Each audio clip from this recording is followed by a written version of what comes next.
This is Down to the Wire 513. Everybody else can shut up. It is time.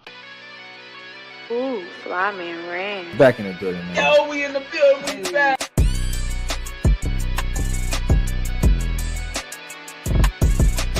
Make sure y'all follow us on everything Down to the Wire 513.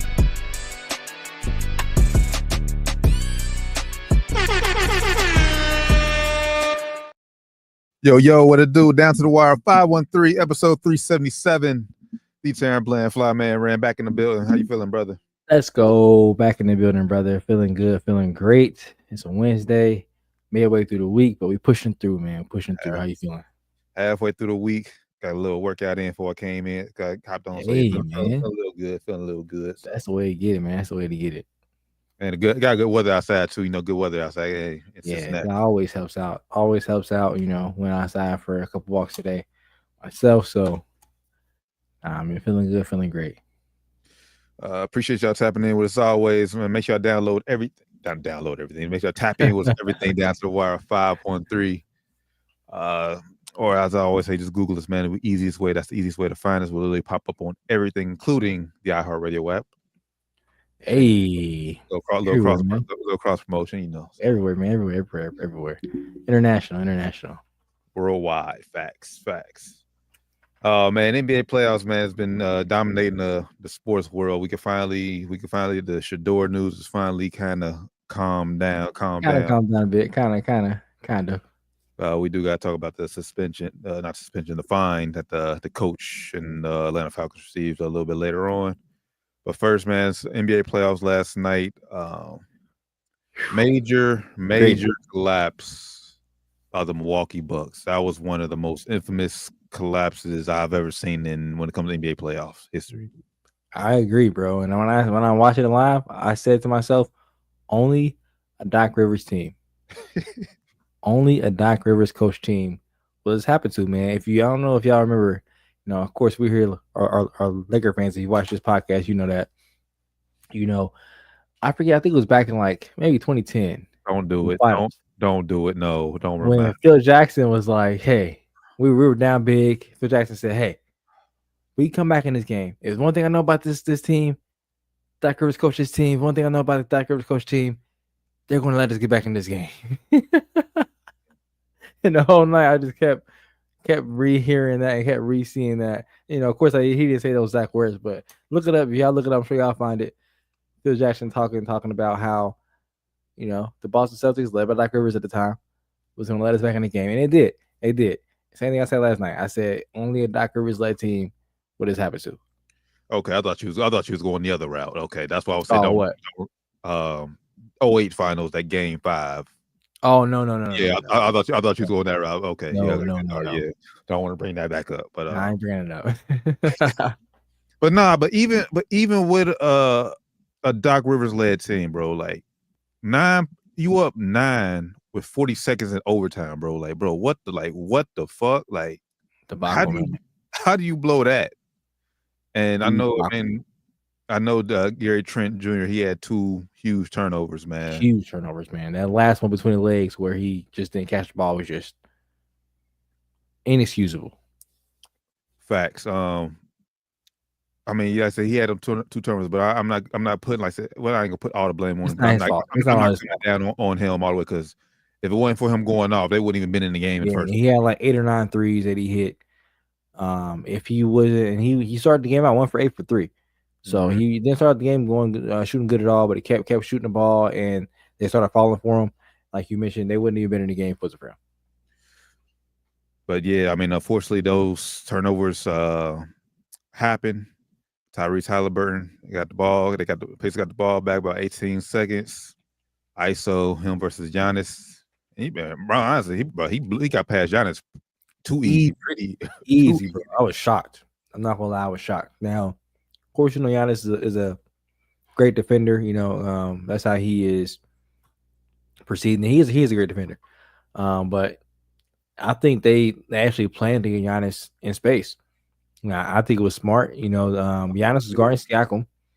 If you watch the game, if you gonna get into X's and O's here, the whole fourth quarter they were running screens to get Siakam mismatches. and he was cooking.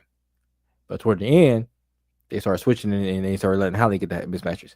So Giannis was guarding Siakam. Siakam set a screen on Halliburton's man. So they intended for Giannis to guard Halliburton, and they ran an ISO. So they intended to get Giannis on the island and go at him.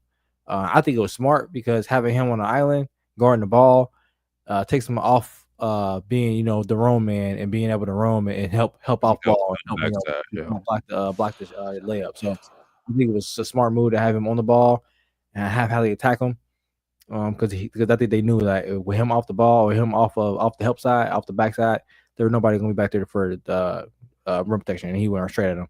And it was a great play. Great move by Halle. Great series, man. It was great games in this series too. Great games. Very, very intense games. I love the physicality in this series. Giannis straight up dominated this series. And it's unfortunate that his team is just not anywhere near good enough to compete in this NBA anymore. This ain't 2021 no more. You have a deep team in order to compete in this NBA, and they're just not. They have no depth, man. No depth at all. With Dame going out, unfortunately, but he wasn't even playing that great. So even with him being there, I think it would still have been over, honestly. But when Dame went out, especially, it was just Giannis or bust, and Indiana's just way too good of a team. I do want to talk about it because we didn't get a chance to talk about Dame Terrence Achilles. Unfortunately.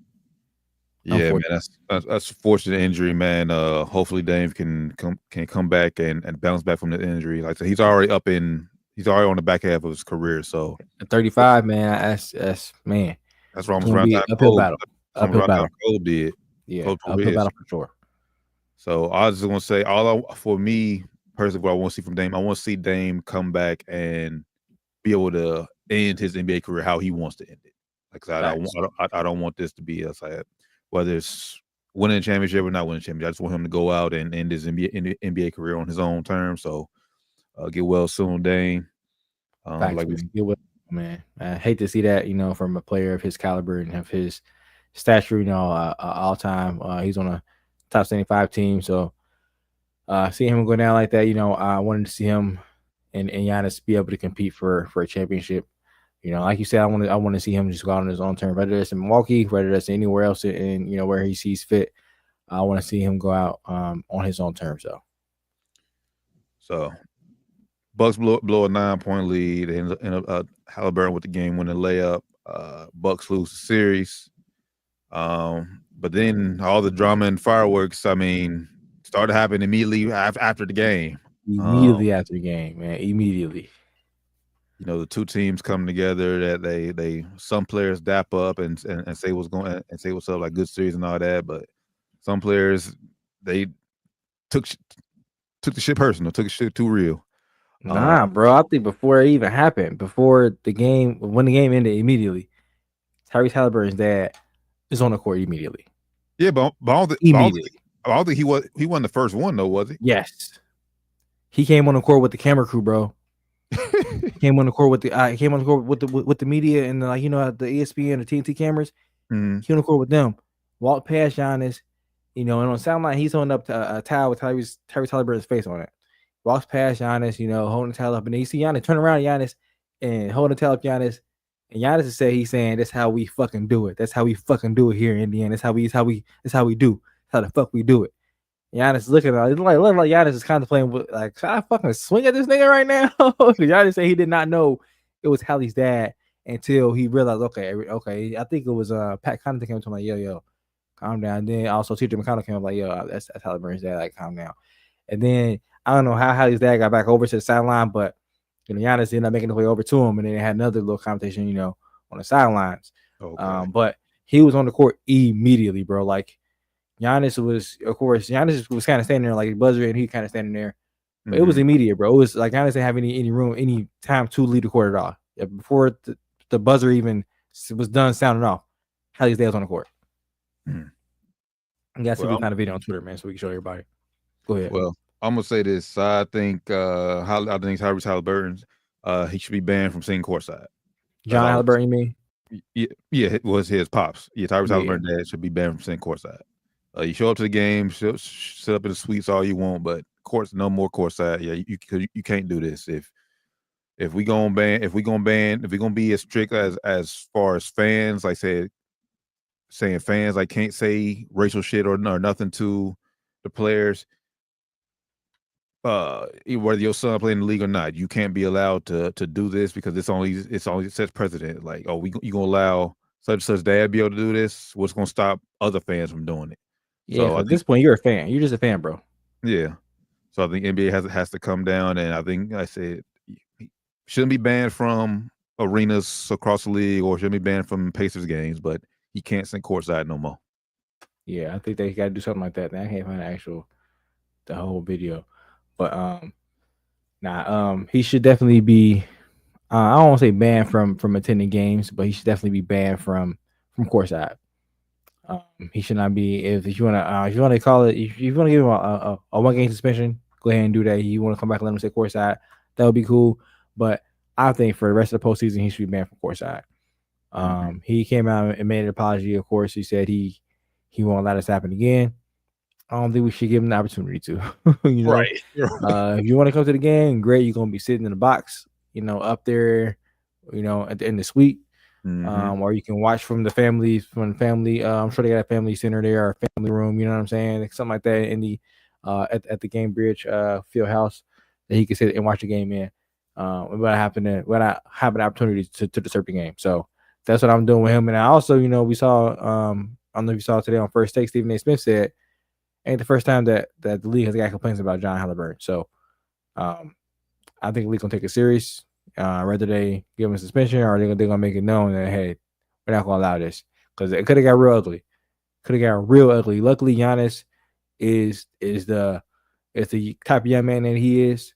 Had this been like a Isaiah Stewart, or had this been like a Draymond Green, it could have got ugly, because he probably would have put hands on the line. Say he would punch him, he would have grabbed them up. Probably one of those guys probably grabs him up, and then it gets ugly from there. So this cannot happen. Like I said, like you said, at this point he was just a fan. You're not. I don't care if you're anybody's dad or not.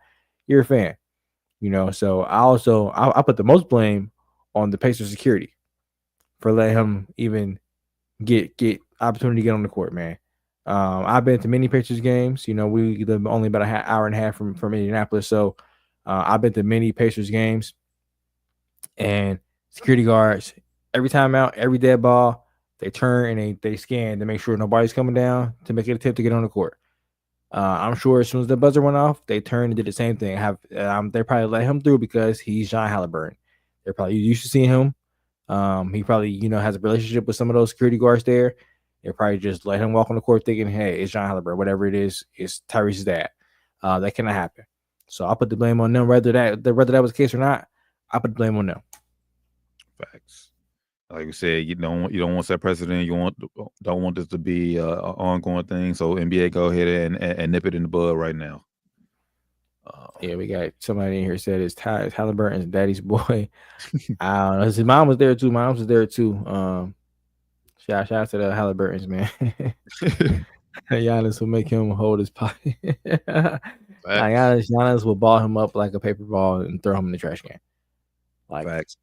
And like you said, luckily it didn't get ugly, because then half Indiana is gonna be blaming you because players are suspended for fighting and all that shit. So yeah, it would have been ugly. All would have got real ugly, man. They would have been blaming, like you said, John Halliburton for Ben Mathurin or whoever getting suspended. Ben Mathurin got into a Giannis too. I know you seen that. Yeah, that's why I thought all that started first, and then Giannis. Nah. That was after the pops. After pops. Okay.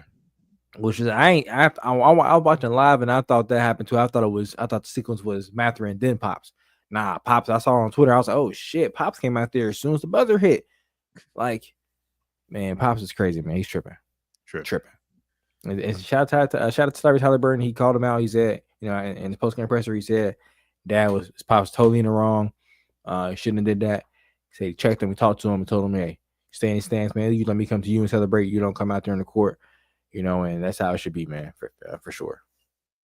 Facts. But I do want to shout out the Cleveland Cavaliers. I don't know if you've seen. I don't know if it was real or not. I seen Jamel Hill repost it, so I'm assuming it's real.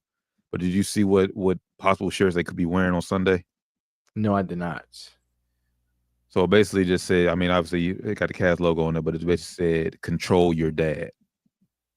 Like the shirts they get the fans when they get there. Oh, that's funny. I just seen it on Jamel Hill's Twitter. I said I'm not sure if it's the real T-shirts or not, but if it's not real, the Cavs better get on that and make it real. Make it happen. This has been the best first round of the playoffs in a very long time, if not ever, in my opinion. So anything they can do to help, drum up some more intensity for these games and these next rounds, I say do it, man. NBA should be calling like, yo, y'all should do something, man. I saw this on Twitter. Is that y'all gonna do this? If not, y'all should definitely, we can help y'all do this. If y'all want to do it, make it happen. But the Bucks season ends last night in heartbreaking fashion. Just gut feeling. Is Giannis in Milwaukee next year? My gut feeling says yes. My gut feeling says yes. I don't know. My gut feeling just says yes. I don't think he should though. I think he should look to leave. Honestly, what do you think? My gut feeling. He didn't get a new contract, right? He didn't read. I think he's up for an extension. I think next season, if I'm not mistaken. Or no, I think he might be up this season, but I think if he doesn't sign, I think his last year of his deal is next season. Either way, if I'm honest, will he be there? Gut feeling, yes. But if I'm honest, I'm requesting the trade. Because y'all proved since our championship, and we've been getting on Milwaukee every year. They haven't won the back-to-back year. They ain't got the first round. Losing Indiana back-to-back years, the first round. So it's like you fired the coach we won a championship with. Adrian Griffin comes in.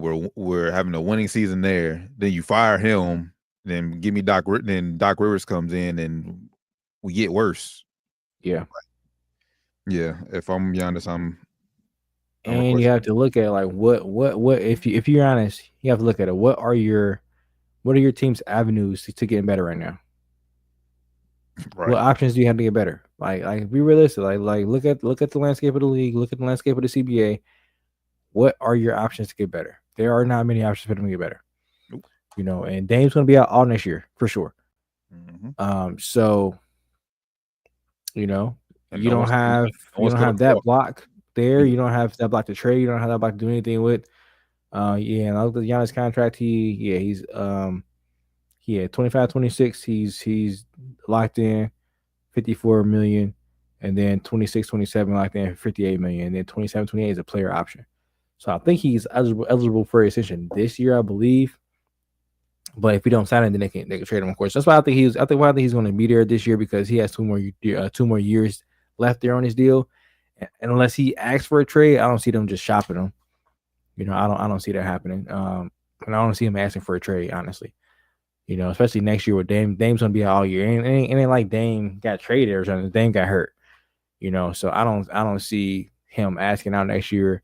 I don't see them trading him. If anything, I think the next year after that would be the year, summer before the last year of that deal. And pulling up Dame's contract, so 2025, 26, that's this year. Dame has a player. Dame has a player option for. No. 26, 27, he has a player option. So next year he's roughly estimated to make 54. Yeah, they both have 54, so that's 110 locked into those two guys, and you're not going anywhere next year because Dame's not going to be on the court. So, so they right now they are on the same. Well, no, Dame got a player option after that. Yeah, 26, 27. Yeah, so Dame deals a year earlier than Giannis' deal, but I think Dame's going to have to opt into that deal because he's not going to be able to get a deal. He ain't getting 60. He ain't getting 58 million nowhere else. So yeah, 58 million unless he opts out and then opts and signs back with Milwaukee for like a 3-year, $100 million, to get more money. guarantee. I don't see him doing that though. I think he's going to opt into that, probably the 58 million or 60 million, whatever it is. So yeah, I don't know. I think Giannis, if he's smart, he looks at the landscape and say, all right, sorry, damn, I know you got all next year. I know you probably gonna be stuck here. I gotta go, bro. I gotta go. You ain't want to be here no way. I gotta get. So, but you know, we agree. We agree with that. Doc Rivers is overrated for sure. And you know, like now maybe just because I follow a lot of Lakers fans on Twitter, but you know, as soon as like say the team players get eliminated, oh, who's stopping this trio? They photoshopping Giannis in Lakers uniform. It's like, bro, we do this with everybody. Yeah, Giannis is a great player though, so I mean, I wouldn't be opposed to that, but Giannis and Luka don't really mix well together, honestly. So unless we gonna trade Luka for Giannis or something like that, which I wouldn't do that either because Luka's 26 and Giannis is 30, so I'm cool. You know, if we get Giannis, great. You know, but like I said, I don't think that'll be the best pairing. I'm gonna be real with you. So yeah, whatever. Yes, and then it's just gonna be Braun, Luka, and Giannis. Yeah, and even when Braun leaves, like Luka and Giannis, like it's like Luka can't even run pick and rolls with Dame. Like, what makes you think he can run pick and rolls with I mean, Giannis can't run pick and rolls with Dame. I don't think he'll be able to run a pick and roll with Luka either. So I'm cool. Yeah, I'm cool on that too. Speaking of LA, let's talk about the other the younger brother of LA.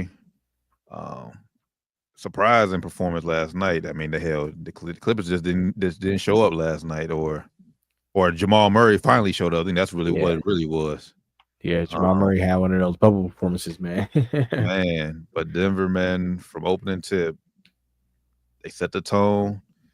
Jokic didn't have the best shooting game, but he still had the triple double. Got everybody involved. Like I said, Jamal Murray led the way with 43 points. Man, I just think that game 4, I think that on a quick turnaround for Clippers, I think they still like kind of stunned, like we let a game get away. Yep. That's a second game because they should have won game 1 too. They should have won game 1 too. And I think those close losses just are going to be the tell of this series. Honestly, man. You know that, like you said though, that Aaron Gordon tip dunk for the win is it's just demoralizing me. It's just demoralizing. It takes all life out of you for the rest of the series, honestly.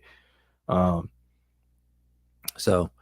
not surprised they came out and laid an egg like that. You know, I expected them to play.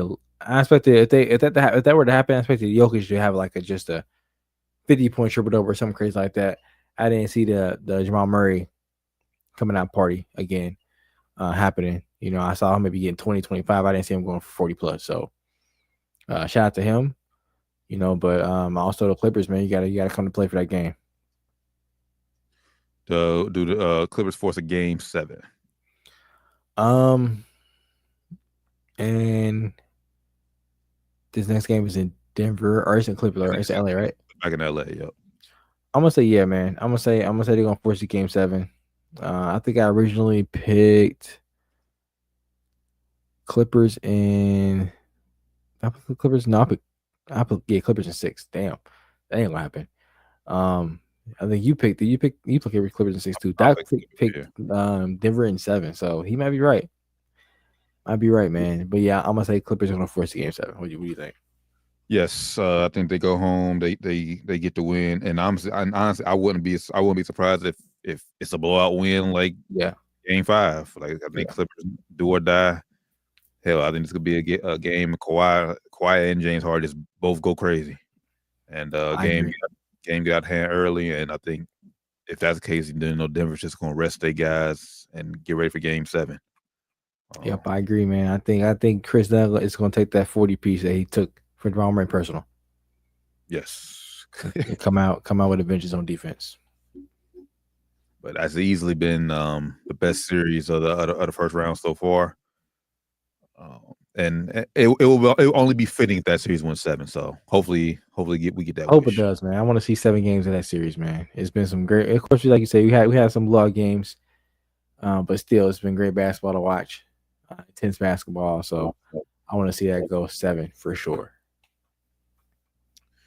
All right. Let's head over to the East real back to the East real fast. Knicks take a lead the series 3-2 over Detroit. Knicks had a chance to close it out last night At home. at the crib. Mm, mm, mm. Shout out to Detroit, man, for fighting. Shout out to Detroit for fighting, man. They had all the big dogs in the house for the game, all the popular fans there, and they just couldn't get it done. The big headliner in this game was at the end, the fourth quarter, Tibbs not being able to get Jalen Brunson and Josh Hart back into the game. What do you think about that decision? Not calling a timeout there, or not, telling the team to foul, or do something to get Do that something ball. to get that ball, bro. You got to get your best players back in the game, bro. Coaches be having these mental lapses all the fucking time. It's like, bro, you call the timeout, bro. It's not. We see it in every sport, man.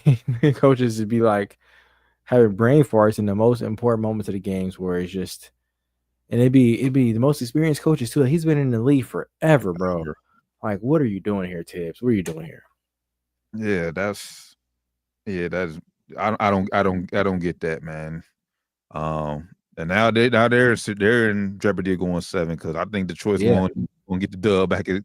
Man, they are some dogs, bro. Like they can win in multiple different ways. Like they have a K game, they have the supporter game with the shooters, where you have Beasley and Timmy Hardaway Jr. come out there and score 20 apiece, getting 5 threes apiece, something crazy like that. They can have a defensive game. So New York is in it for a world of hurt, man. They're gonna have to have one of those games where Cat had in game was it game 4, where Cat just kind of took over at the end. But even at that, they only won by what, 1? Yeah, I mean that was still a very close game. Very close game. If we keep it into a buck, like I said, Detroit in every game has really like controlled the tempo. Should have won, bro. They should be up 5-0 right now. Detroit is the first team ever that should be up 5-0. Crazy. They should be up 5-0 right now. Detroit has looked like the dominant team. But it's like New York's just like that, just be able to hang around and keep it somewhat close, and then especially in the first 3 games, were able to come back and get the win. So yeah, if I'm New York, man, I am nervous. Like hopefully they close out a game 6, because if it goes down to game 7, man, I am not sleeping. I am not sleeping well. And y'all should have really closed it out in 5, because y'all have banged up players. Y'all best player in Brunson is banged up. He's not healthy. He's getting hurt every fucking game. He's going to the back, come back out like he's fucking Bernard King or whatever the fucking name was. Like, bro, Josh Hart is always banged up.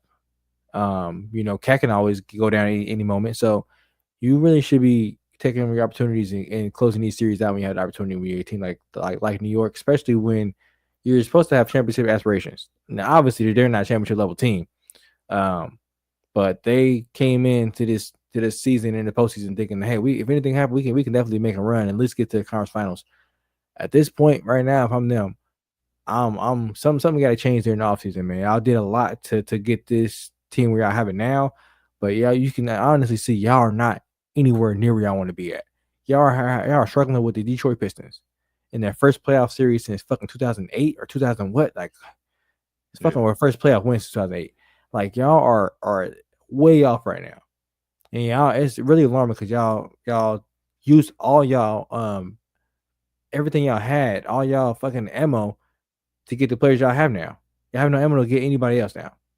But y'all obviously y'all need like a go-to guy other than like Cat and Brunson, man. Like both of those guys are good, but I don't think those guys are good enough. Well, I mean, their contracts aren't. Their contracts are bad, but I mean they have pieces to move. I mean you can move OG and McHale, well at least one of them. Yeah, I mean I think you will need. I think McHale is up too. He's up this summer, so I think he's gonna raise attention. He might take a team friendly deal, kind of like Jalen Brunson did. But you already paid OG like $208 million last summer. You already seen him, gave him the max or close to it if it wasn't a max for him. So yeah, y'all can trade him, but is he going to be as valuable as he was and when he was in Toronto? No, he's not. He's been banged up since he's been there too. He's been hurt. I think since he's been there, he's been hurt in and out of the lineup as well. Y'all still, I mean, and they gave up like 6 draft assets to get Michael Bridges. Like, it's just he's not moving the needle that much to give up so much draft assets for him. Like, it's just not. I mean, I get it. I get the mindset of the move, but it wasn't a very smart move, especially when you out here struggling with the fucking Pistons. You got OG and you got Mikal, so you can guard guys like Cade. He's still out here having a field day with these guys for the most part. So I don't know, man.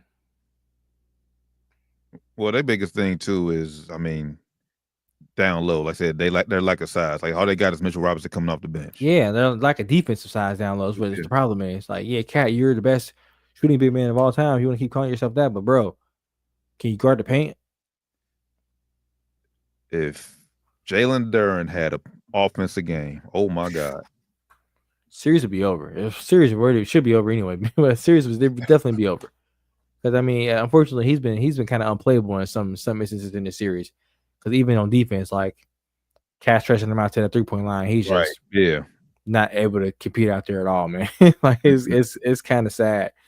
I thought he would be better than that by now, but it's still possible for him to keep improving. But man, I don't know. It seems like all big men that go to Detroit just kind of get locked into that just rebounding big kind of archetype, kind of like Drummond did. Like Drummond was there, he would just rebounds. Didn't do anything else good, just get rebounds. You know, it wasn't really a solid. He was a decent defender, but not really like, you know, solid rim protector. But he's just kind of big body. I kind of see Duren like that. Duren's a better shot blocker than Drummond was, but other than that, just rebounds and lobs. But not only that, like they're not even used to the Duren being, like I said, playing it, lobbing this many minutes. Like I said, Isaiah Stewart has been out this whole series. He's been out too. Like if series could be over with him, because I think Beef Stew, it'd probably be over. So I think Beef Stew would play Cat a little bit better, just as far as I think he's a little bit more agile out there, maybe on the perimeter. Or maybe he just has a little bit more heart than Duren. I don't know, man. I don't know what it is. Why Duren ain't like taking that shit personal. Like Cat's been busting his ass a lot in this series, or Cat's making, I don't want to say busting his ass, but it's making him unplayable. Yeah, I mean, but there's also Duren's been in foul trouble a lot too. So it's like maybe that's in his head too. Like I can't play how I want to play because like we the only big we got. Yeah. Like I said, when you got Stewart and then you got Duren coming off the bench, like shit, that's grown men. Like I said, you gotta have some bigs to match up with them. Yeah, but that's true.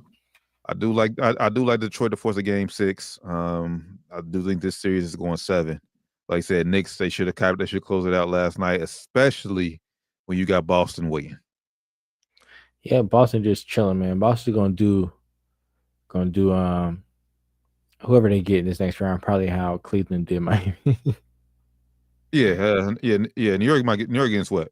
Because I mean, the way these teams beat each other up, they're gonna be tired by the time they get to Boston. Boston gonna be well rested. Tatum gonna be healthy again.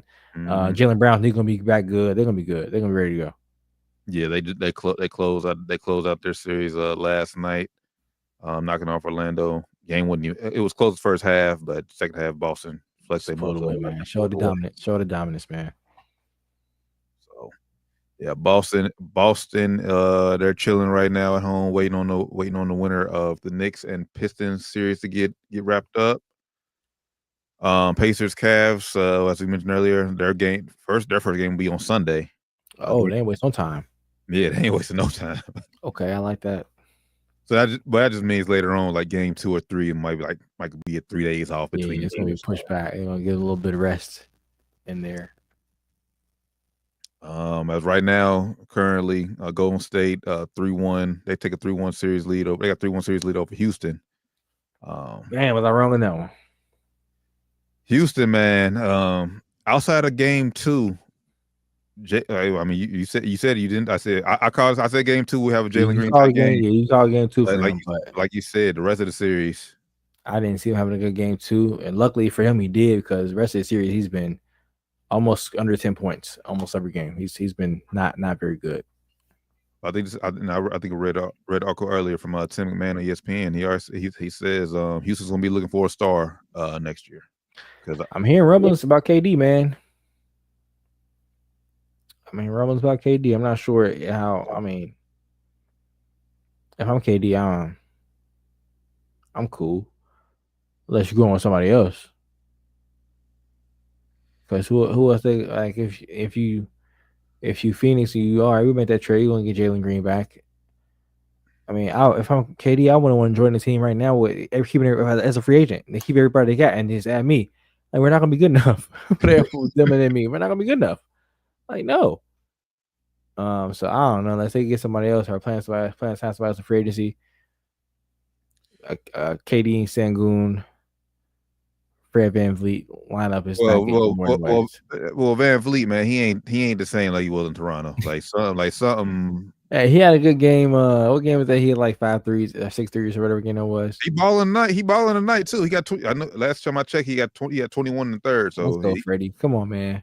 He balling tonight, but it's just something. Someone once they leave Toronto and they become the man. Like I don't know. Yeah, he's very good at it. He's like your 5th option. Yeah, but as your 1st or 2nd, like even 3rd. What are y'all doing? What are we doing here? He's a guy that can be like our 5th option, getting spot up shots, getting wide up with spot up shots. So he's not getting any open shots right now. He's working for everything he gets in Houston. But right now, I mean, hell, they got a 27-point lead headed to the 4th over Golden State. So, yeah. So I think Golden State maybe they're putting all their chips in Game 6. Yeah, I would just sit everybody right now. What quarter is 3rd quarter? You said about to start the 4th quarter. Yeah, I'm not playing Steph no more. Jimmy, come sit down. Draymond, no, you can play if you want to. Draymond, we'll need you that bad. We need you, but we don't need you. You'll be good. You know, you won't need the offense. But I mean, like I said, I know I picked Golden State. I know Doc picked Golden State. But I mean, but this is before Jimmy got hurt. But like I said, if Houston could close, bro, they could easily be up 3-1. Yep. If they had a effective offense, facts.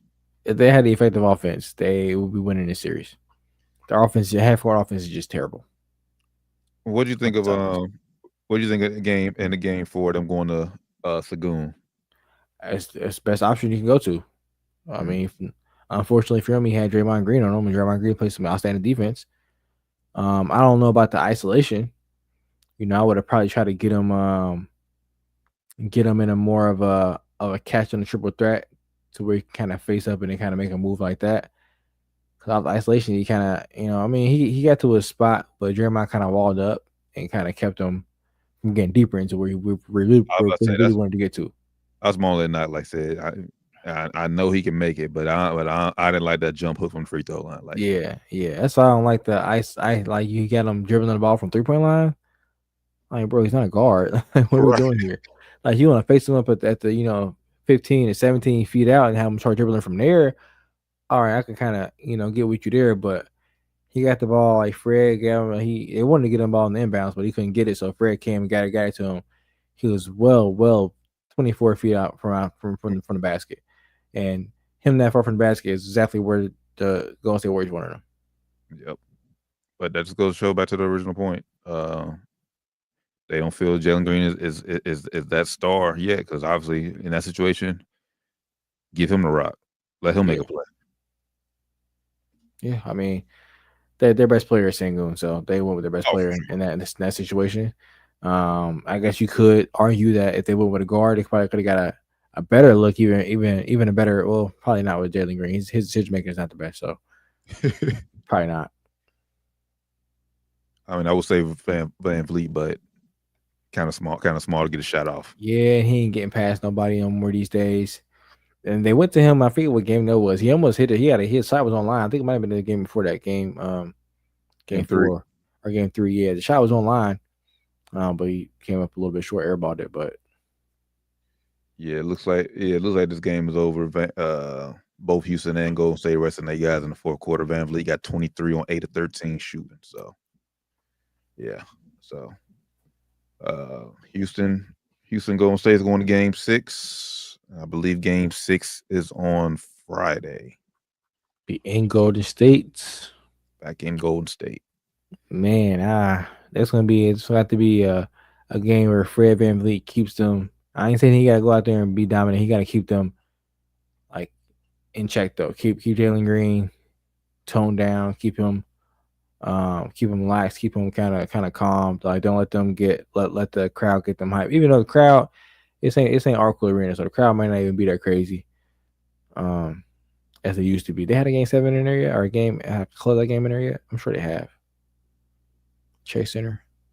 Yeah, I mean, well, hell, if you consider play-ins close play, they have plenty of play-ins in there already. So so I'm sure it'd be crazy. It probably won't be as crazy as Oracle used to get, but I'm sure it'd be crazy. So Fred has been in some crazy environments. I think the rest of those guys have not been. They still got Jeff Green, right? They got Jeff Green too there, right? In Houston. Yeah, so Jeff Green, they got some good bets there to help them keep them kind of in check and keep them kind of in a good headspace. You know, and Ime is a great coach. Hopefully he has them ready to play. That first quarter is gonna be very important. First quarter is going to be important, and then also you can't let the others for Golden State get off. Yeah, you can't let Buddy Hield get more than 2 threes. You can't let Gary Payton in the second. Like, come on, bro. Pods, all the niggas gotta go for under 10. Keep them. Make this be a Steph Curry game. If you're gonna lose to them, make Steph Curry go out here and drop 35 plus. Steph go for 35. Jimmy go for 23, 25 points. Draymond better have a damn triple double or single double, whatever he be getting where he get. Make them have make their Hall of Famers be Hall of Famers. Don't let these other niggas like T said come in here and make y'all go home.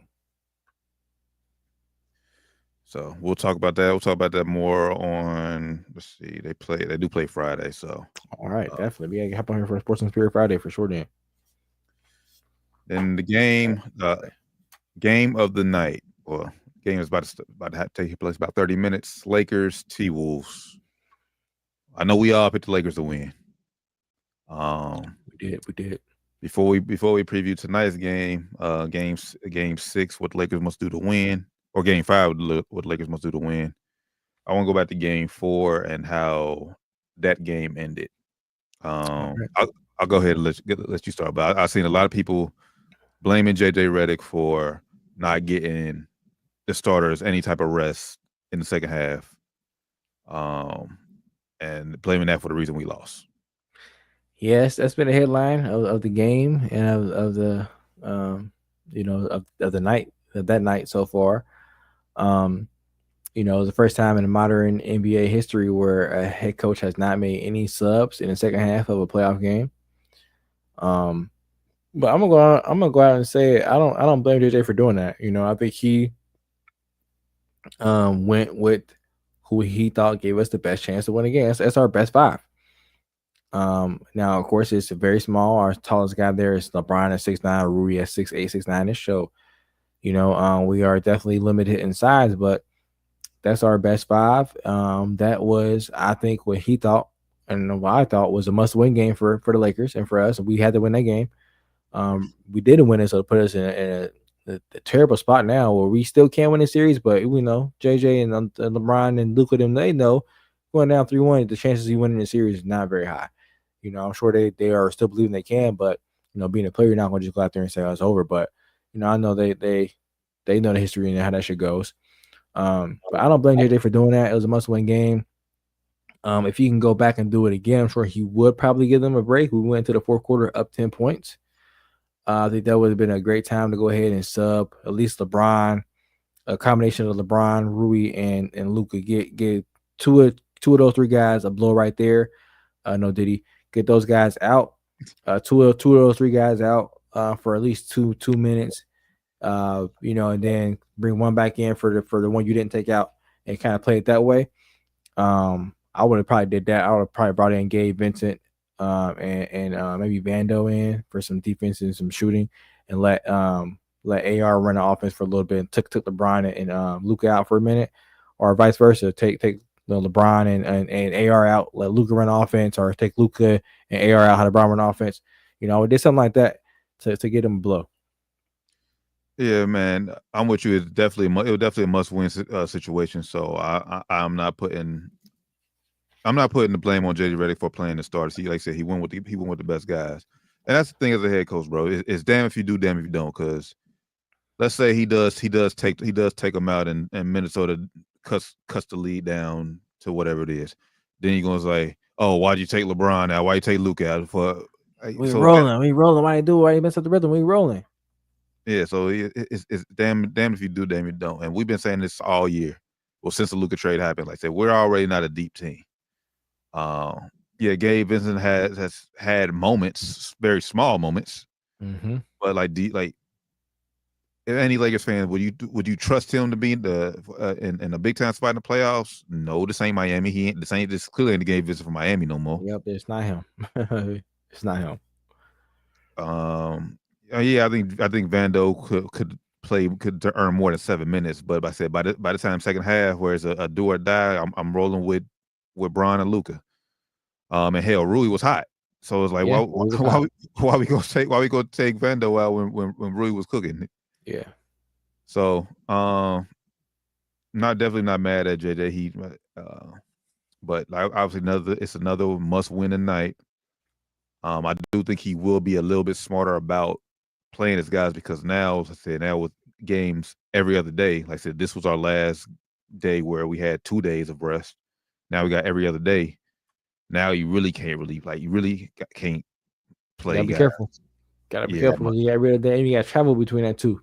Exactly. So we got the bad draw playing Minnesota. It's not very close to Los Angeles, so it's not like we're playing the Clippers. It would have been great playing Clippers in the first round. It would have been awesome. But nah, man, hit the get right on. But I know we're Lakers fans on here, but we gotta give props to Ant Edwards, bro, because he is here. He here. I won't say his mentality is like, he's probably the closest we've seen. Well, in my opinion, he's probably the closest we've seen since Cole, as far as like when I'm not like saying when he got his foot on y'all neck, he taking it. Like he ain't letting up. Yeah, man, he got the dog in him, bro. Like his mentality is relentless, man. Like he is relentless, and he was in attack mode, bro. He was in attack mode, like straight up attack mode. He's so fun to watch, bro. I wish he was a Laker. I wish he was on our fucking team, bro. I wish he was on our fucking team. He's so fucking fun to watch. Maybe in due time. Maybe so. Minnesota up there, they'll get a lot of shine out there. Hopefully, he find his way over to the bright side and come to La La Land eventually, man. But yeah, man, he's an animal. 43 points. Another masterclass performance, man. This ain't his first time putting up 40 in the playoffs either. Oh, against the all-time great. He did it against Jokic as well. We called it. We called 2 years ago, that game 5 or that one game he won in Denver. Like that was his coming out party. Crazy, man. So this ain't the first time. It was against like you said, an all-time great in Jokic. I don't care what y'all think. You think Jokic is an all-time great already.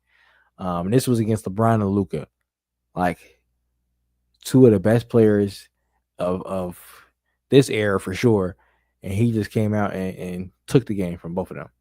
Took it, bro. His resume is, as far as who he knocked off in the playoffs is crazy. Like I said, Jokic last year, shit, they beat Phoenix too last year. I'm about to say last year he also got out KD and Book last year. Yeah, KD, Book and Bill last year. Legend killer. Shout out Randy Orton. Oh yeah, that shit. Shout out Randy Orton. Legend killer, bro. He's legend killer. That's what we're gonna call Ant-Man the Legend Killer. Is gonna be his name. and I hope I hope Lakers can force a game 6. But if he come out and finish us tonight, man, I got a feeling tonight he gonna come out and be on 3-ball heavy tonight. I got a feeling it's gonna be a 3-ball heavy night for Ant, and he gonna come out clipping us, man. I got a feeling. I got a bad feeling about tonight, bro. I got a feeling this season's gonna be over for the Lakers. Like I hope I'm wrong, because I'm a Laker fan. I'm believing we can win. I just got a feeling, bro. I just got a feeling.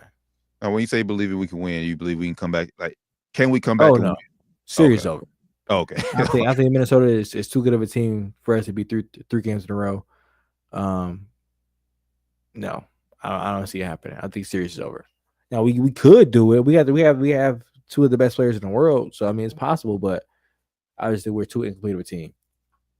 Yeah. Then low-key, I'm honestly surprised. I know he's on a rookie that Dalton ain't getting some minutes. That's what somebody said too. Somebody said JJ got to play. He got to play Dalton Connect, man. And Maybe so. I think Dalton is he has lapses on defense though. Defense, yeah, I know defense is not is And that definitely would not strong kill us, suit. man. This has been a very, very intense series. Shout out to Jazz, man. Their X Factor. I know we talked about Ant. Daniels. Yeah, the X Factor has been McDaniels, bro. Every game he's played well, they won. Game where he played bad, they lose. You know, he was guarding Luca, full court, putting pressure on Luca. I think that made Luca more tired than anything. It was just that full court pressure, man. Seeing him full court, draped all over him. Of course, they got away with that foul. You know, the last 2-minute report came out, and they fell the foul. I hate that shit, bro. I fucking hate that shit. Like Same if shit with the Pistons and Knicks game, bro. Like, yeah, if you gonna do that shit, have somebody there, have somebody in Secaucus watching the game, call the referee and say, "Yo, no, it's a fucking foul.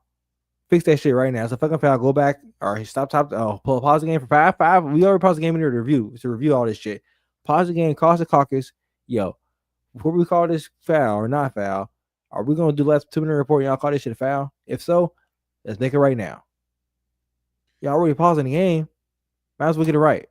and then they rule is confusing because I'm okay. So like we know what and Bigger said dumb as hell. Like why use your challenge in the first quarter? Dumb as hell. Yeah, that's stupid as fuck. But like they wouldn't like he wouldn't be able to use his challenge on that. I know that, to go back and review that foul. Let's say they called it.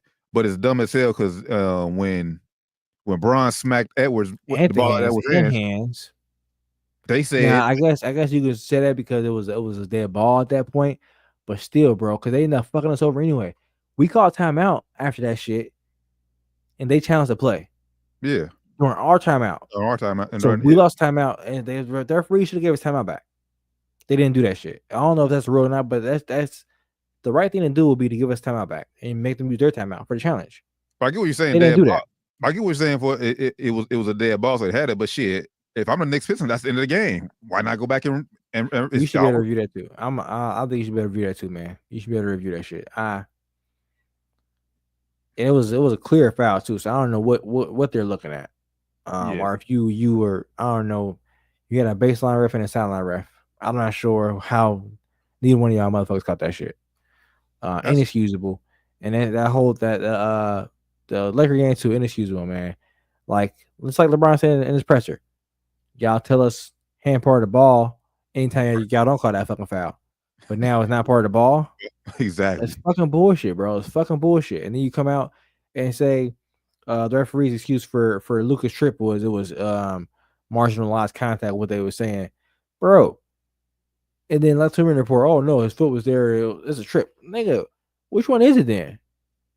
All you want as fans and all they want as players is consistency. Be consistent. And they're not consistent at all. It's ridiculous, man. Just get the call. Just get the call right.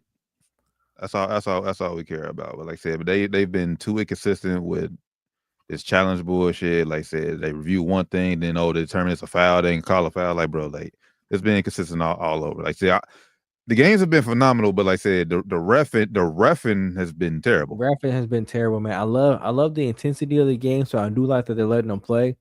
But they have lost control of just about every series. Every series is out of control. Which is why you see what happened with last night with Halliburton's dad and Giannis. The series is out of control. And this is why you're going to see more and more physicality, more and more damn near close fights. Because these series are just out of control. The referees are letting it way too much slide. And if you want to let them play physical, that's cool. But you gotta draw the line somewhere. It has to be a boundary somewhere. I agree. There's no boundaries right now in these games. I agree wholeheartedly. So, Lakers T-Wolves game 5 tips off here in about 17 minutes. We'll hop off here about only a few more minutes. Like I said, we got to get to the crib and watch the game. But before we hop off of here, we got to talk about some awards that's been handed out across the NBA. Start tonight with the most improved player. I don't know if it caught you by surprise. But they announced that Dyson Daniels was most improved player, winning the award over Cade Cunningham, who, if you looked at sports books, he was heavy favorite. I agree with the pick though. That is a more fitting pick for most improved player. Like Cade Cunningham is number 1 overall pick. He's supposed to be good. I don't understand. Like just because he was hurt and he came He's not hurt anymore. Now he's supposed to improve. No, absolutely not. That's not how it works. But So I like they gave it to Dyson Daniels. my only knock is two. I mean, I know Zubac came and throw, but two of the teams made the playoffs. So like Dyson Daniels, unfortunately, was on a losing team. Yeah. Now that team, they were seeded in the playoffs. If they were doing traditional playoffs, they would have been in the playoffs. They didn't make because the playing tournament. True. That's why Trey Young is very mad about that. He said it didn't do away the play-in. He hates it. He said because they would have been in the playoffs. So I understand where he's coming from. So yeah, I mean, looking at that, he would have been in the playoffs if they were doing it the traditional way. But who else? It was Zubac and Kate. Zubac and Kate. Yeah, it's only them. Yeah, I guess you're right. Yeah, I think Zoo would have been a good pick for it too. I guess. But I think Dyson Daniels. I think I see some people agree with me on Twitter. Like Dyson Daniels, he had a case for Defensive Player of the Year. Yeah. He could have won Defensive Player of the Year, and that's like they probably had to give him something. Yeah, hopefully they did. Right, thought we can't give him Defensive Player of the Year. Fuck, let's go ahead and give him this one. Yeah, but like you said, I do agree with you. Like I said, Cade Cunningham, the 1 overall pick. It's about time he showed that he's worth the number 1 overall pick. Yeah, he's worthy of some shit. Nah, that's facts. Well, speaking of Defensive Player of the Year, I don't think we talked about it. Evan Mobley, Defensive Player of the Year. Shout out Evan Mobley, man. Got a big raise too on his contract, huh? Glad he's living up to glad he's playing. He's living up to what we expected coming out of the draft. Still don't think, like I said, look, he's not the best player on their team, but he's a huge factor to why the Cavs are number 1 seed this year. So yeah, I would say he's the second best player. I think it's at that point. I think at this point I think it's pretty clear. Cut second best player. No offense to Garland, no disrespect to Garland, but we hurt. I mean, even when he's healthy. Yeah. Oh yeah. Oh, when he's healthy, I mean, you never know what Darius Garland game you about to get. He's inconsistent, and he's very liability on defense. Not good at all. But yeah. Peyton Pritchard, 6th man of the year. Shout out Peyton Pritchard, man. Had some killer games this year. Good player, man. I'm a fan of Peyton Pritchard.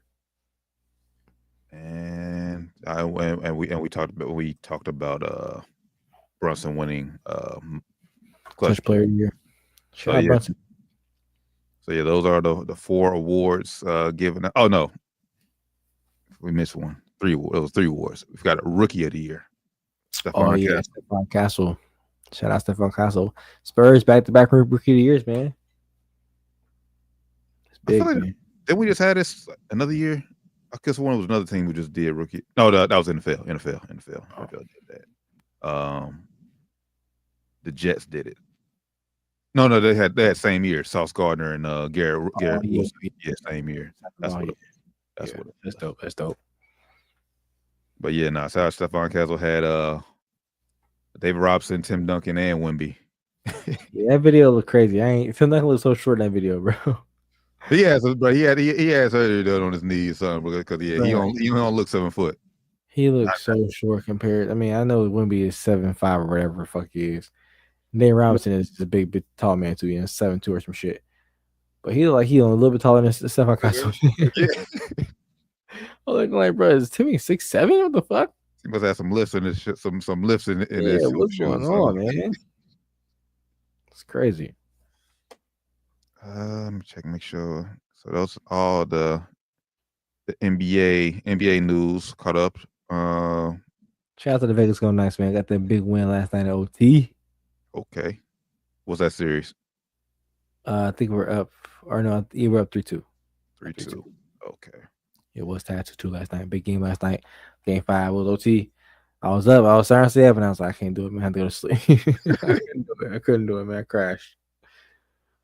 Yeah, we tried to get the playback on for y'all, but NBA. Adam Silver is a dickhead, man. Speaking of dickhead, good segue, great segue. What's this? What's the kid? I don't know the son name. I know is it Jax or that's a Yeah, Jax I don't know his Albright? name. It was Jeff Albrecht's son, the DC defensive coordinator for Yeah, the Jax Atlanta Albright. Falcons. It's the kid. So. Shout out to AFN, Atlanta Falcons Nation. Yeah, we gotta hear y'all take on this. Cuz hit us up, man. We gotta hear y'all take on this, man. Your boy's son, Jeff Albrecht's son, Jax Albrecht, was the one behind the Shador Sanders prank call, y'all. If you haven't heard or seen on Twitter or whatever social medias you have, he recorded himself doing it. Dumbass kid, 21 years old. Dumbass. I hate this generation. You ain't got to record every fucking thing, bro. You're incriminating yourselves, everybody to see. But yeah, they posted. I don't know if they posted the videos online now, so I'm not sure they posted when they did it or whatever. But yeah, he came out and apologized, said it was a dumb thing to do. Obviously, dumb thing to do. Come on, bro. Insensitive. You probably could have cost your dad his job. You cost him $100,000. He got fined 100 racks. The team got fined what, $250? $250. Yep. Sheesh. $250,000. Yep. Yeah, if I'm Pops, man, I ain't got shit to say to you for a long time, bro. I'm pissed off right now. I ain't talking to you for a while, bro. It's gonna be some weeks, some months, so I got anything to say to you, bro. Yeah, well, Falcons already said that, Falcons wasn't gonna do nothing to Jeff. That's why the NFL stepped in and fined him. But still, like, and I said I'm not sure what you could do to the kid, but like, yeah, he can't do much, man. I think the embarrassment is probably. I mean, I don't know the kid. He could be just an asshole. He could not care about this shit. Hopefully, this embarrassment is enough for him to cause him like, all right, bro, I fucked up. I need to chill out. It's super embarrassing, but it's more so embarrassing for your dad than it is for you. Like, if I'm Pops, bro, I'm so pissed at him, bro. I'll probably beat his ass, man. I'm sorry, bro. I'll probably beat my son's ass, bro. We gotta fight. Belt to ass. We need to bring that back in Paris. He's 21. It's gonna be fist to face, bro. He's 21. Oh yeah. We gotta fight, bro. You too old for this shit. You 21 years old. You were too old for this shit, bro. Put that nigga on a payment plan. You paying my 100 racks back. 100,000, bro. Probably his mom's out too. Mom gotta be mad too, man. He messing with the whole family right now. Messing with the whole family money right now, bro. I'm pissed if I was them, bro. So it was funny though. It was funny. I ain't gonna lie, shit was funny though, but I did feel bad for Shador though, because like I feel bad as fuck for him. Because he was like, yeah, be legendary. He was serious. And then Shiloh got bad too. Like, bro, he just that got. was a crash shot. I'm at the crash shot now. I'm not gonna lie, bro. That shit was funny, man. Legendary prank. We gotta figure this out because, like I said, Shador ain't the only one. They said Abdul Carter, he got pranked too. Yeah, hella niggas got pranked, bro. I don't know if he's behind all these and he put the homies up behind some of these. Like, what happened? We gotta find a story, man. After in 25 years, this is gonna be a Netflix documentary. Especially if Shador turned out to be like a beast Hall of Famer player, it's gonna be a Netflix documentary, bro. I see it now. I can see it now. Yeah, and the Saints really gonna be wishing who we should have took him. Man, every team passed on him at least once. Man, if not multiple times, every team passed on him. Oh, definitely multiple times. He got picked in the 5th round. So yeah, definitely. Every team had to pick every round. Every team passed on him at least once. At least once. At least. If not, like I said, multiple times. So yeah. So once again, Shador, I'm rooting for you. I want you to become one of the greatest of all time. Hey, he already doing big things. He's the #1 selling jersey of all draftees. Shador Sanders. The 5th round pick. Higher than Travis Hunter, higher than Cam Ward, selling more jerseys and all these things already. Well, I ain't gonna do that because it's just a Browns jersey, so I can't. I'm not rocking Browns. Yeah, I ain't buying it, but I'm just saying. Shout out to him though. This is like the Brian James effect, bro. It's like the Brian James effect. Yeah. You mentioned it. I think. Did you mention? I think you might have mentioned it. Bronny was the most talked about rookie in the NBA this year. That's gonna be this draft Fifth class. pick. This is going to be Shador Sanders, most talked about rookie this year, and he's a 5th-round pick. Mm-hmm. I mean, we'll get glimpses of Travis Hunter, like I said, what he's doing down in Jacksonville, but for the most part, like Cam Ward will get overlooked. Yeah, especially if they can ball out. These guys ball out, then they're gonna get looked at. They will definitely gonna get headlines. But if the rookie class is like quiet, it's gonna be all Shador Sanders talk. Oh yeah, especially up in Cleveland where he has the opportunity to maybe even play because their quarterback room is kind of shitball. Bro, it's gonna be all Shador Sanders talk. I guarantee you, if it's Sunday and he starts and Cam Ward starts, it's gonna be more talk about Shador Sanders than this Cam Ward. Guarantee it. Well, hell, and hell, even if the Browns like start sucking, it's like, oh, when do you look to put Shador in the game? Like, it's so yeah, Shador is definitely the most polarizing figure of this draft class. Let me see. It's not even close. Well, I'm not sure when they're going to play. Hopefully, if the NFL is smart, they will have this game scheduled towards the end of the year. But the Browns do play the Titans this year. So yeah, it's smart they have that scheduled at the end of the year so they can play together, man. Play against each other. That'd be dope. Exactly. They got a little friendly competition going on. I'm not sure how friendly it is, but I know you've seen them clips working out last. I don't know, last time 2 summers ago, and Cam Ward was like, man, call him type of shit. He gives water. Was there no water breaks? He said, I don't drink water, I drink Gatorade. Shit, pay me to drink. Right. This shit is funny as hell, bro. I ain't gonna latch the doors is funny as fuck, bro. But you can tell that nigga's a fucking asshole, bro. You can tell, man.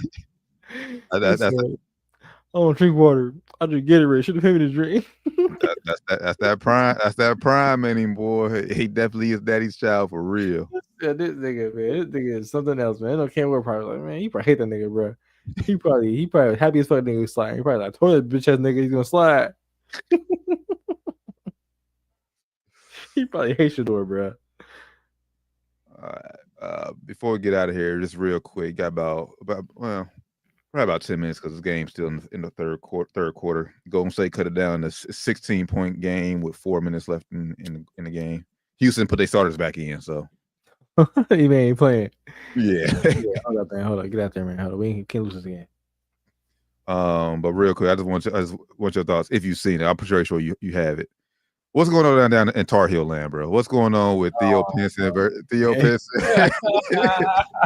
They ain't been for a while, bro. I know it's for a while, but now it's like it's on site now. Well, nah. Theo said if he see him, he going the other way. He's saying I should have said it again. Sit Rashad. If you don't know, this is Theo Pinson versus not even Theo Pinson. This is the Tar Heel Nation, Tar Heel Brotherhood versus Rashad McCants. Or should I say Rashad McCants versus them in their opinion. Mm-hmm. Rashad McCants, he's been on podcasts. Of course, he's on Gil's Arena. I mean, he's been doing other podcasts. He's telling a story, talking about his time at Carolina, and with the things he's saying, stories he's telling, the words he's using, it's not sitting so well with some of the other Tar Heel alum. Players from the 05 team, championship team that he was on, players from teams past, later than that, teams that didn't play with those guys, but guys that of course you go to Carolina, so it's a kind of brotherhood there. If you go there and you cool, you kind of cool with everybody. But Theo Pinson and Ray Felton let Rashad McCants have it, man. They was going off. Basically, they make us, and it does seem Rashad does place a lot of blame on everybody else for his shortcomings in his career, his life, and it seems that way. It does seem that way. Rashad talks a lot about how Roy Williams didn't want to let him be, didn't want to let him be Mike. That's what he's saying. He said, he was averaging 21 points as a freshman. They put him in the office. He said, "You remind me so much of Mike. We didn't like him." That's what he said. They told him. Yeah, he said Brad Daugherty told him. Yeah, we're not gonna let you average more than 20 points, guarantee it. And he said it happened. He averaged like 19 or some shit. And he said draft night, Roy Williams said he gonna come sit at his table. He said he didn't do that shit. So I said, I wasn't there. I was always a fan. I was a fan of that team. I was a fan of North Carolina back then. Still a fan of North Carolina now. I'm not a huge fan of Roy Williams, as y'all know. But every player has his own story. Just because Theo Pinson and Ray Felton and Marvin Williams and Sean May and those guys think that they had a good relationship with Wade. Maybe it didn't go that way for Rashad. So they can't hate on him for telling his truth. If that's how he feels, so let him say how he feels and say, hey, that's his experience. That's his experience. When I went there, I was on the same team. I didn't experience that. That's all you gotta say, and move the fuck on. And you gotta get to the point where it's getting now. They're saying they think that he's dragging it out, but he's just telling his story. Yeah, I'm with you on that part. Like I said, everyone has their own story, but for me, I said, just for outside looking in, when you saying North Carolina or calling Roy Williams like it's like a plantation owner down there, but like, bro, like, come on, bro. You chose to go there. You Like, could have transferred. You could have transferred easily. You could easily transfer, bro. Right? Yeah, you stuck there. You was there for 3 years. 3 years. It was that bad. You could have transferred. It's that bad. You could have Duke. Transfer Duke. right down the street. Go to Duke. Was that bad? Yeah, I think that, and honestly, I think that's where I think Theo and them had this, like I said, because obviously they love Roy Williams, and obviously they know a lot more than we do, because they said that he tried to go there, and 2 years. Yeah, that's what they said. They say he went there looking for Roy, like, Roy don't coach there no more, nigga. He ain't work there no more. Oh man, no, that shit was funny too, but I hope everything just blows over and they can mend the fences together, man. And just be brothers, man. This is a brotherhood. Y'all went there. Like I said, if his experience wasn't the same, just let him tell the story and let him, you tell your story the way you want to tell it. That's my best advice I get to him.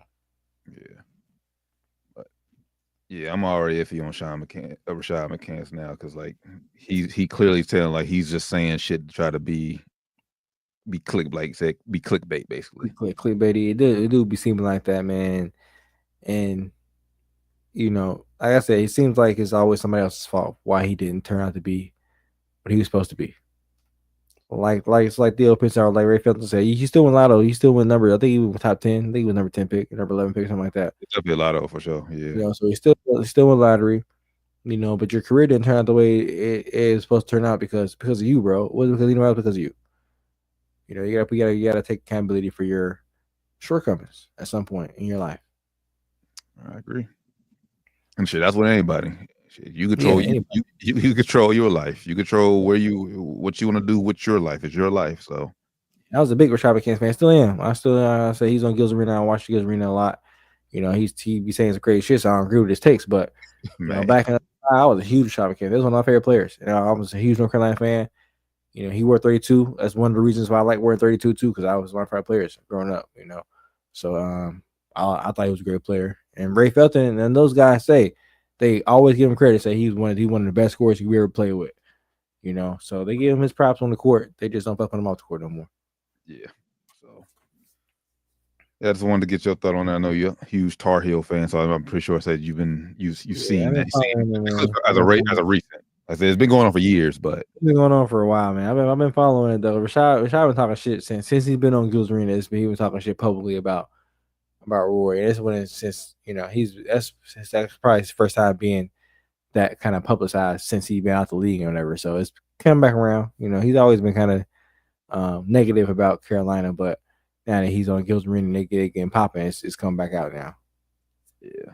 Which, by the way, man, prayers up to Gilbert Arenas. I'm glad he's all right. No serious injuries. No, he had a car accident. He was in a coma, but glad he was in a medically induced coma. But they say he's gonna have a speedy. They said he should have full recovery. He had no broken bones. I think he's back home today. I think they say he was during the show. He's upstairs watching the show. They're chilling. So hopefully he can get back on the court very soon, get back to training, and get back to getting seven and everything back up to par, and be ready for the season for USC. And really, our last thing, because we talk about him a lot on the pod. What do you think about Mikey Williams transferring to Sacramento State? Yes, I wanted to bring that up. Shout out Sacramento State, man. They're doing some big things. Mike Bibby's the head coach there. they just got Shaq to be the GM. Did you see that? Yep, I've seen that. So, Yep. Shaq's the GM. You know, you got Mike Bibby being the head coach, and you got Mikey Williams there. You know, I'm not familiar with Sacramento State, so I guess we'll see how it goes. I don't have any opinion on the school per se. I hope it goes well for Mikey. I don't have very high hopes. I'll be real. All I know is Sacramento State was a school that Kenyon and Coach Carter got offered to. But that's Coach Carter school, bro. That's funny as fuck. That's all I know about Sacramento State. Yeah, my hopes aren't very high for this, but hope it works out for him, man. I mean, yeah. Like I said, I want Mikey turn his. I know he turned his light back around, but get his basketball career back on track. Like I said, he was a highly touted high school recruit before all the shit happened.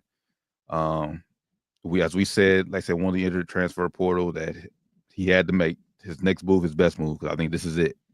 Not only you can transfer anymore. So hopefully Mike Bibby and Shaq can get you right out there in Sacramento State. I want to know what's the relationship with Shaq and Sacramento, because no idea, bro. When I saw it, I was like, "Did it mean LSU? What's going on here?" Because I know he was a minority owner of the Kings like a few years ago, or he had some type of role with the Kings a few years ago, and now you the GM of Sacramento State. So, no idea what's going on there, but I don't know. I just hope it work out well for Mikey, man. Just like I said, I don't have very high hopes. Be real with you. I don't even know. I can't even tell you if Sacramento State D1 or not. So pretty sure D1, but like what conference they in? Like, are y'all going to the tournament? Probably not. Unless y'all win a conference tournament. I would say yeah, they're definitely a conference tournament team. Let me see. He going kind of the Imani Bates way, but I mean, wasn't Imani Bates better? I think it's safe to say Imani Bates is better. I think. Yes, they're in the Big Sky Conference. Sacramento State Hornets. Yeah, so it's like a Imani Bates move. You know, when he went to Eastern Michigan, was that what school he went to? Yeah, that was Mac school. So yeah, like I said, I think Imani was a little better though. He's 6'10". You know, Mikey's like 6'2", 6'3". When you're smaller, you have to have like everything start working out for you, man. And when you are in the position that he's in, things aren't going to be given to you, or not going to be looking at you per se in a positive light. So we'll see how it goes. I hope the best. He's going to have to put up some good numbers, some really good numbers. Yeah, but I do like the NBA atmosphere. He will be in. Like I said, Mike Bibby knows what it takes to get to the league. Yeah, he played in the league a long time. So if Shaq can lay off the goofy shit, I'm sure he can help guide him. Yeah, I don't think Shaq gonna be there. I don't think Shaq gonna be too involved. You think Shaq's fun with him, son? You gotta get a couple phone calls, throw FaceTime calls from Shaq, but I don't think Shaq gonna be too involved in day to day. Probably. You think Shaq's just more for the money? Yep, money, name recognition, for the look. That's fair. I mean, a lot of schools doing that. I know Steph. I know Steph went to Davidson, but I know he's got a role down there. I know Andrew Luck is Stanford's GM.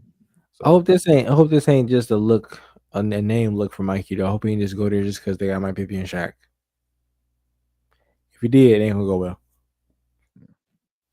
I'm not sure what his NIL dollars is, but I'm pretty sure he's probably getting paid something too. So yeah, probably. We'll see. But we shall see. We'll keep you up to date. But yeah, Mikey Williams, Sacramento State, under Coach Bibby and Shaq as the GL. All right, with that being said, we appreciate y'all tapping in with us as always. Down to the wire 513. It has gone final. Houston wins 131-116. Game 6, Friday in Golden State.